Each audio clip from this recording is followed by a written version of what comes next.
oath, Senator? I am. I, Barack Hussein Obama, do solemnly swear I, Barack Hussein Obama, do solemnly swear that I will execute the office of President to the United States faithfully, that I will execute the office of President of the the office United of President of the States, United States faithfully, and will, to the best of my ability, and will, to the best of my ability, preserve, protect, and defend the Constitution of the United States. preserve, protect, and defend the Constitution of the United States. So help you God. So help me God. Congratulations, Mr. President. Saya, Barack Hussein Obama, bersumpah bahwa saya akan menjalankan jabatan saya sebagai Presiden Amerika Serikat dan dengan seluruh kemampuan saya melestarikan, melindungi, dan mempertahankan Konstitusi Amerika Serikat. Tuhan, bantulah saya. My fellow citizens, I stand here today humbled by the task before us, grateful for the trust you have bestowed, mindful of the sacrifices borne by our ancestors. I thank President Bush for his service to our nation.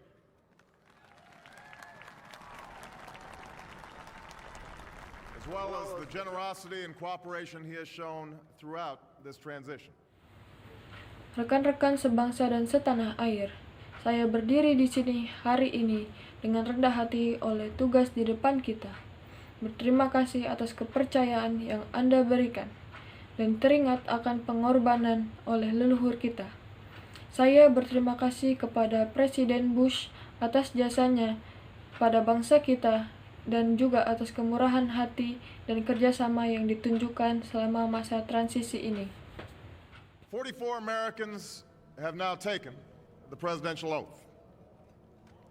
The words have been spoken during rising tides of prosperity and the still waters of peace.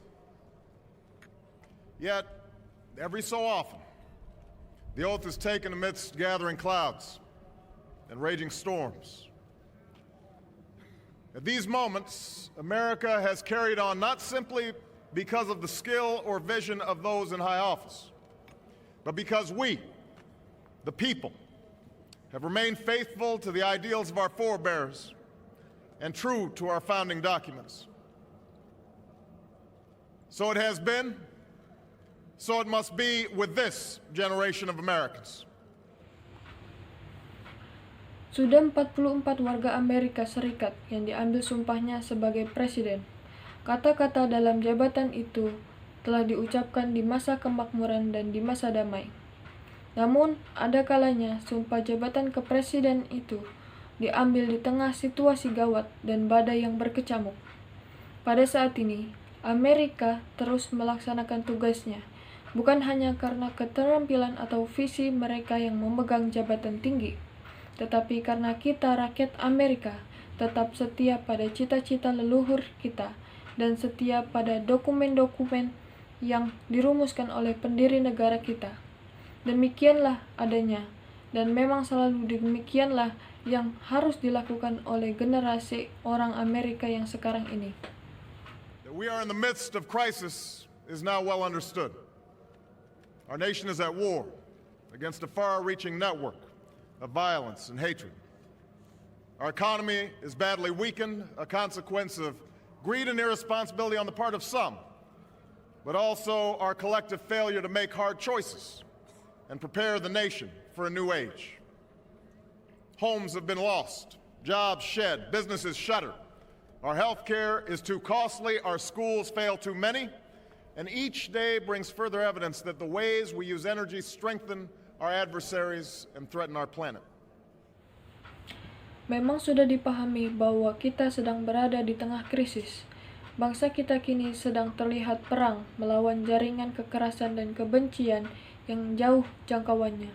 Ekonomi kita sangatlah lemah, akibat ketamakan dan tindakan tidak bertanggung jawab oleh sebagian pihak, tetapi juga karena kegagalan kita secara kolektif untuk membuat pilihan-pilihan sulit, dan kegagalan kita mempersiapkan bangsa bagi abad baru. Banyak rumah yang disita, lapangan kerja yang menurun drastis, murid-murid sekolah kita banyak yang gagal, dan setiap hari terlihat bukti bahwa cara-cara kita menggunakan energi justru memperkuat musuh-musuh kita dan mengancam planet kita. These are the indicators of crisis, subject to data and statistics. Less measurable, but no less profound, is a sapping of confidence across our land. A nagging fear that America's decline is inevitable, that the next generation must lower its sights. Today, I say to you that the challenges we face are real. They are serious and they are many. They will not be met easily or in a short span of time. But know this, America, they will be met. Semua itu merupakan indikator krisis yang didasarkan pada data dan statistik.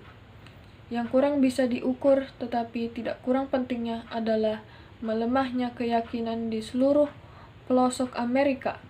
Kekhawatiran terus-menerus bahwa kemerosotan Amerika tak terelakkan lagi, dan bahwa generasi berikutnya harus mengurangi harapannya.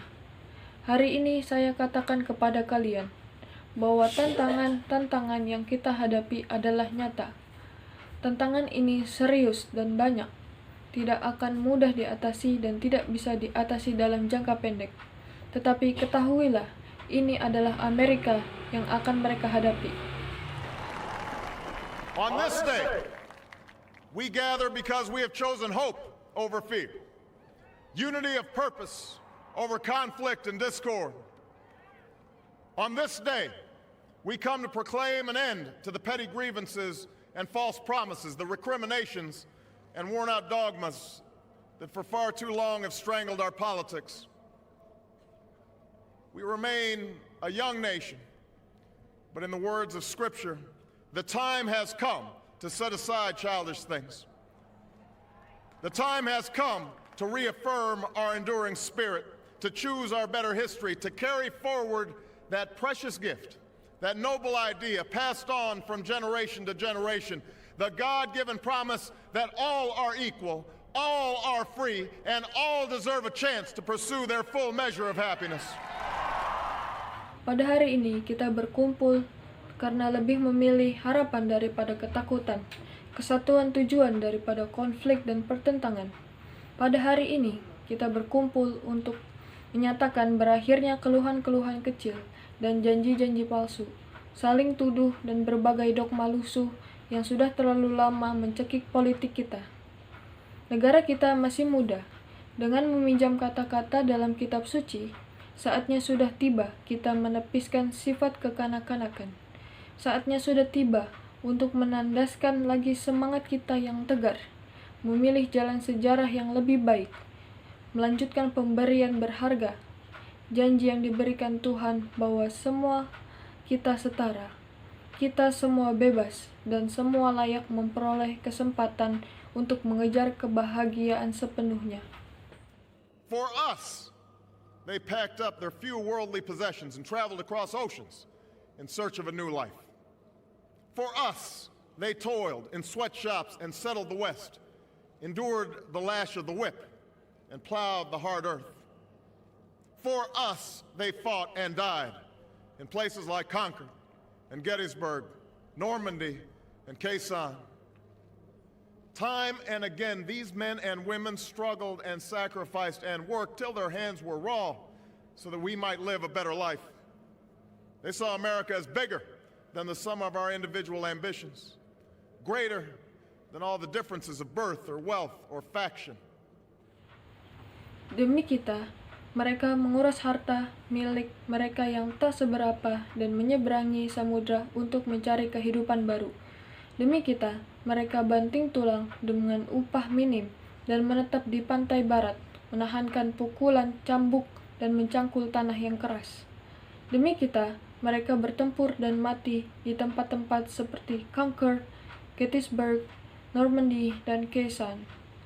Lelaki dan perempuan ini terus-menerus berjuang dan berkorban, dan bekerja hingga kulit tangan mereka mengelupas, agar kita bisa mengecap kehidupan yang lebih baik. Mereka melihat Amerika lebih besar dari jumlah ambisi kita secara perorangan, lebih besar daripada perbedaan status keluarga atau kekayaan ataupun partai atau kelompok. This is the journey we continue today. We remain the most prosperous, powerful nation on earth. Our workers are no less productive than when this crisis began. Our minds are no less inventive. Our goods and services no less needed than they were last week or last month or last year. Our capacity remains undiminished. But our time of standing pat, of protecting narrow interests and putting off unpleasant decisions, that time has surely passed. Starting today, we must pick ourselves up, dust ourselves off, and begin again the work of remaking America. Perjalanan inilah yang kita teruskan hari ini. Kita masih merupakan negara paling makmur dan paling berpengaruh di bumi. Para pekerja kita tidak kurang produktifnya dibandingkan ketika waktu krisis ini dimulai. Otak kita masih seinventif seperti pada masa awal krisis ini. Barang dan jasa kita masih diperlukan seperti pada minggu lalu, atau bulan lalu, atau tahun lalu. Kapasitas kita tetap tak berkurang.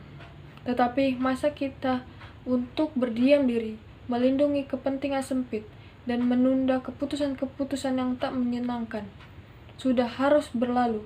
Mulai hari ini, kita harus bangkit sendiri, membersihkan debu yang menempel, dan mulai lagi bekerja memperbaharui Amerika. For everywhere we look, there is work to be done. The state of our economy calls for action, bold and swift, and we will act, not only to create new jobs, but to lay a new foundation for growth.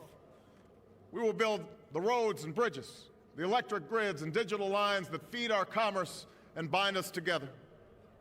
We will restore science to its rightful place and wield technology's wonders to raise healthcare's quality and lower its cost. We will harness the sun and the winds and the soil to fuel our cars and run our factories, and we will transform our schools and colleges and universities to meet the demands of a new age. All this we can do. All this we will do. Karena kemana saja kita melihat ada yang harus kita kerjakan. Keadaan ekonomi mengharuskan tindakan yang berani dan segera. Dan kita akan bertindak bukan hanya untuk menciptakan lapangan kerja baru, tetapi untuk meletakkan dasar bagi pertumbuhan. Kita akan membangun jalan, jembatan, jaringan listrik, dan jaringan digital yang menyuburkan perdagangan dan meningkatkan kita bersama. Kita akan memulihkan sains ke tempat yang selayaknya dan membangun kehebatan teknologi untuk meningkatkan mutu perawatan kesehatan dan menurunkan biayanya. Kita akan memanfaatkan tenaga matahari, tenaga angin, dan lainnya untuk menjalankan mobil-mobil dan pabrik-pabrik kita. Dan kita akan mengubah sekolah dan perguruan tinggi dan universitas untuk memenuhi tuntutan era baru. Semua ini bisa kita lakukan, dan semua ini akan kita lakukan. Now, there are some who question the scale of our ambitions, who suggest that our system cannot tolerate too many big plans. Their memories are short, for they have forgotten what this country has already done, what free men and women can achieve when imagination is joined to common purpose and necessity to courage. What the cynics fail to understand is that the ground has shifted beneath them, that the stale political arguments that have consumed us for so long no longer apply. Tentu ada yang meragukan skala ambisi kita dengan mengatakan sistem ekonomi kita tidak bisa mentolerir terlalu banyak rencana besar. Daya ingat mereka tidak cukup lama. Mereka telah melupakan apa yang dilakukan negara ini, apa yang bisa dicapai oleh laki-laki dan perempuan yang bisa hidup bebas apabila imajinasi digabung dengan tujuan bersama, dan kebutuhan digabung dengan ketabahan. Yang tidak dapat dipahami oleh mereka yang sinis adalah tanah tempat mereka berpijak telah bergeser, bahwa argumen basi dalam politik yang telah begitu lama menyita waktu kita tidak lagi berlaku. The question we ask today is not whether our government is too big or too small, but whether it works, whether it helps families find jobs at a decent wage, care they can afford, a retirement that is dignified. Where the answer is yes, we intend to move forward. Where the answer is no, programs will end. And those of us who manage the public's dollars will be held to account to spend wisely, reform bad habits, and do our business in the light of day, because only then can we restore the vital trust between a people and their government. Pertanyaan yang kita ajukan sekarang bukanlah apakah pemerintah kita terlalu besar atau kecil, tetapi apakah pemerintah kita bisa berfungsi? Apakah pemerintah kita bisa menolong para keluarga mencari pekerjaan dengan upah yang layak, asuransi kesehatan yang terjangkau, dan pensiunan yang berarti? Apabila jawabannya iya, kita berniat untuk terus bergerak maju. Apabila jawabannya tidak, programnya akan dihentikan. Dan mereka yang mengatur uang rakyat akan dimintai pertanggungjawabannya, supaya mengeluarkan uang secara bijaksana, mengubah kebiasaan buruk, dan melakukan bisnis dengan jujur. Karena hanya dengan demikian, kita bisa memulihkan kepercayaan penting antara rakyat dan pemerintah. Nor is the question before us whether the market is a force for good or ill. Its power to generate wealth and expand freedom is unmatched. But this crisis has reminded us that without a watchful eye, the market can spin out of control. The nation cannot prosper long when it favors only the prosperous. The success of our economy has always depended not just on the size of our gross domestic product, but on the reach of our prosperity. Kita juga tidak mempertanyakan apakah kekuatan pasar bebas itu baik atau buruk.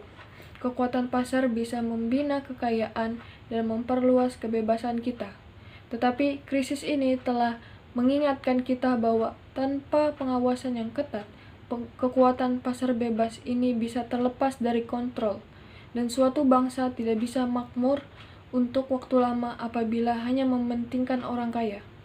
Keberhasilan ekonomi kita tidak hanya tergantung pada besarnya produk domestik bruto, tapi seberapa jauh meluasnya kemakmuran itu.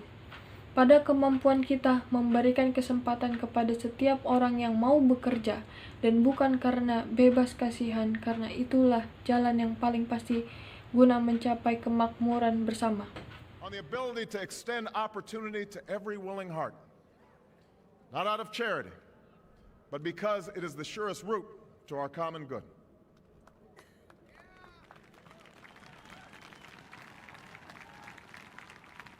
As for our common defense, we reject as false the choice between our safety and our ideals.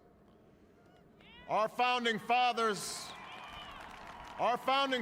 faced with perils that we can scarcely imagine, drafted a charter to assure the rule of law and the rights of man, a charter expanded by the blood of generations. Those ideals still light the world, and we will not give them up for expedience sake. And so, to all the other peoples and governments who are watching today, from the grandest capitals to the small village where my father was born, know that America is a friend of each nation and every man, woman, and child who seeks a future of peace and dignity, and we are ready to lead once more. Mengenai pertahanan kita bersama, kita menolak dan menganggap palsu pilihan antara keselamatan dan idaman atau cita-cita kita.